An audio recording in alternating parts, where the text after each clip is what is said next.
Hey guys, you go SeekretD with last week's strawberry letter response.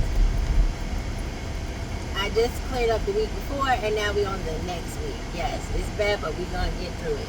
So this lady writes in, I think she said she's 43 and her husband's 37.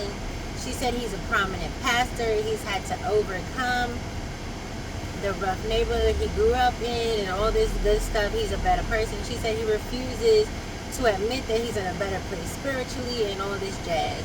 She said that he's always talking about whose ass he can beat if he needed to and all these things, and he's a womanizer. So he drinks, he cusses, and he womanizes on the 6 days out of the 7 that he's not preaching. So on Sunday he preaches great sermons, and then Monday through Saturday he's a heathen basically. So she said one of the women came up to her in church and said that her husband, the pastor, made inappropriate comments to her, and she told the lady to tell her husband, like, why don't you go tell your husband type thing. She said that she can't leave her husband because she lost her job last April and it's been hard for her to find a full-time job.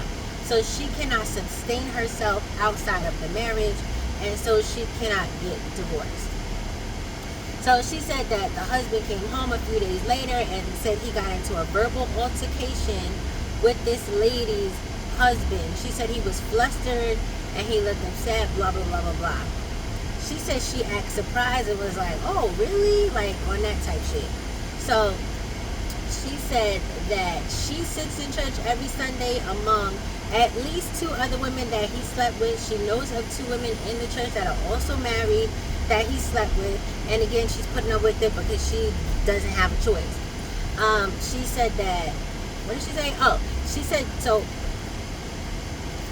okay, so her question is essentially, should she tell the husbands of the other 2 women that he slept with about what the husband is doing in the church? Because she said the husbands deserve to know what her husband is doing. She wants to know if she should start a war in church by telling these ladies' husbands that her husband has slept with their women, or if she should let the Lord handle it, right?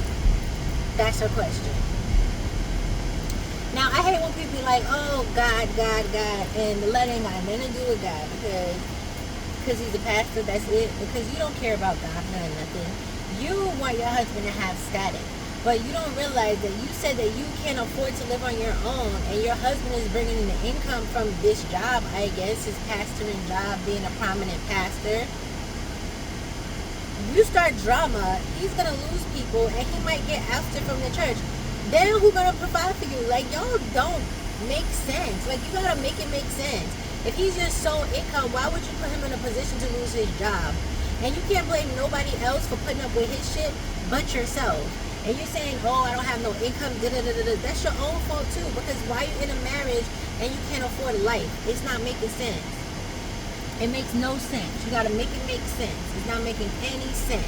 0 cents. You hear that? I gotta keep repeating it because I need y'all to understand it don't make sense.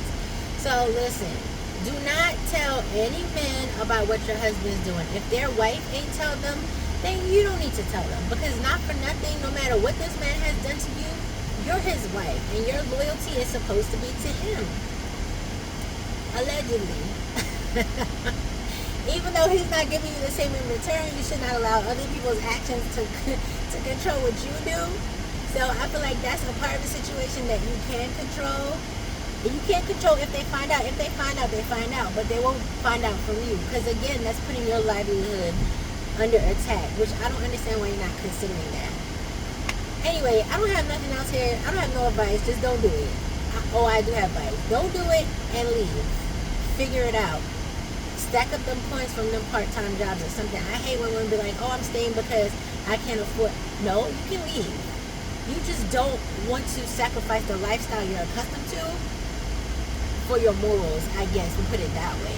So you'd rather stay in a relationship where you're being mistreated, abused, cheated on, disrespectful, etc., etc., etc., disrespected, etc., etc., etc., because you want to keep up this lifestyle.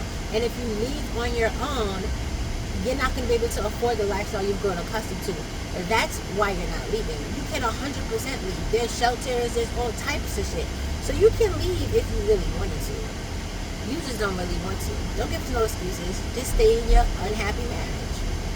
Anyway, y'all let me know how y'all feel about it. All right, bye.